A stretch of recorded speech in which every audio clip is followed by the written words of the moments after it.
Have you ever wanted to learn how to crochet a fabric granny square? Well, this is the right place. Hi, my name is Gabby, and I've been crocheting for the past 3 years. And in those 3 years, I have created hats, shirts, and stuffed animals, such as Potato. He's the first thing I ever crocheted back in 2021. Now, by the end of this video, I want you guys to be able to crochet a fabric square. And using this technique and using the methods that I'm about to show you, you'll be able to start many crochet projects and hopefully learn a lot more from there. So, what do you need to crochet a fabric granny square? I'm glad you asked. For the purpose of this video, I'm going to be using thicker yarn. And with thicker yarn, you're able to see the stitches better, so it's easier to follow along. But you can choose your yarn based off of the color, what you want your work to feel like, or how you want your work to move. Blankets, shirts, purses, whatever you're feeling.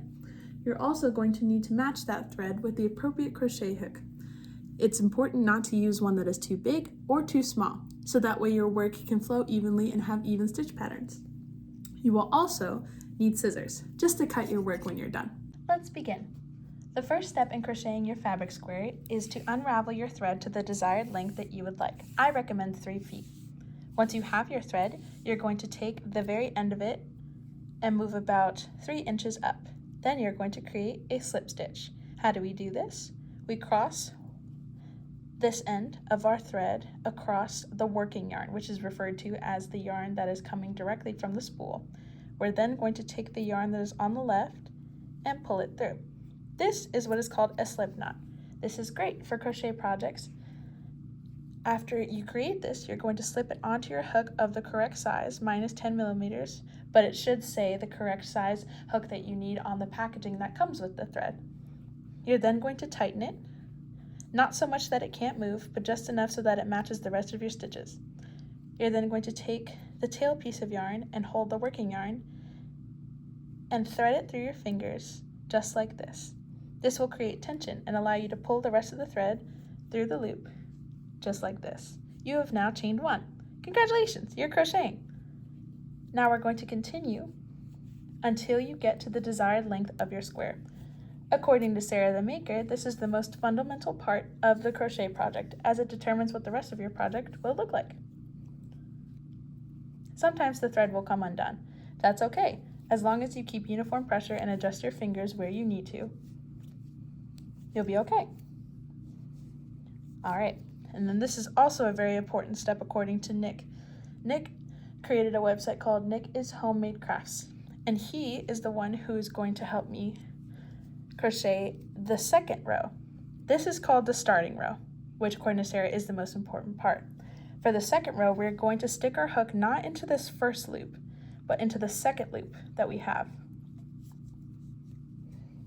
We're going to pull the working yarn through, and now that you have 2 loops like this, you're going to take the working yarn and pull it through.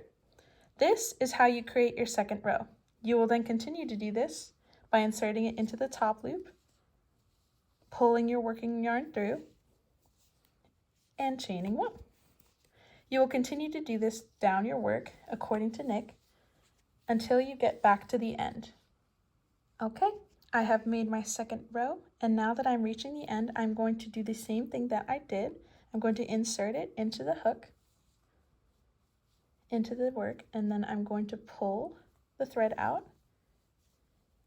and finish my row. You now have 2 rows of crochet work. Good job. Now, some things to note. You have to be extremely careful when you're using tension with your work, because if some of your stitches are too tight, you will not be able to get your hook through. And if some of your stitches are too loose, your work will look very hole-like, like Swiss cheese, which is not what we're looking for. Once we get to the end, we are now going to pull the working yarn through the hole again and turn our work, where we will now go under the 2 loops that we have created. It's similar to kind of like a fishtail, these 2 threads, and we're going to insert, pull the yarn through, and chain 1. You have now started your 3rd row, and now we will continue until the square is your desired length. Now as we come to the end, Nick, who has been crocheting for about 8 years, and Sarah, who has been crocheting for about 5, who created those blogs to help crocheters just like you, say that now that we have our final stitch, we take our working yarn through here, and then we're going to take our hook out, get our scissors, and cut to your desired length. We now have a square, but we're not done yet.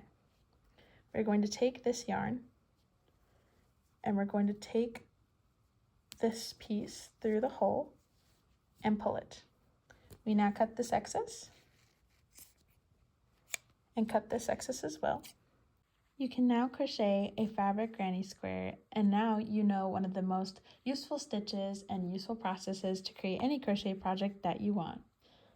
Thank you for your time, and I hope the start of your crochet journey proves fruitful.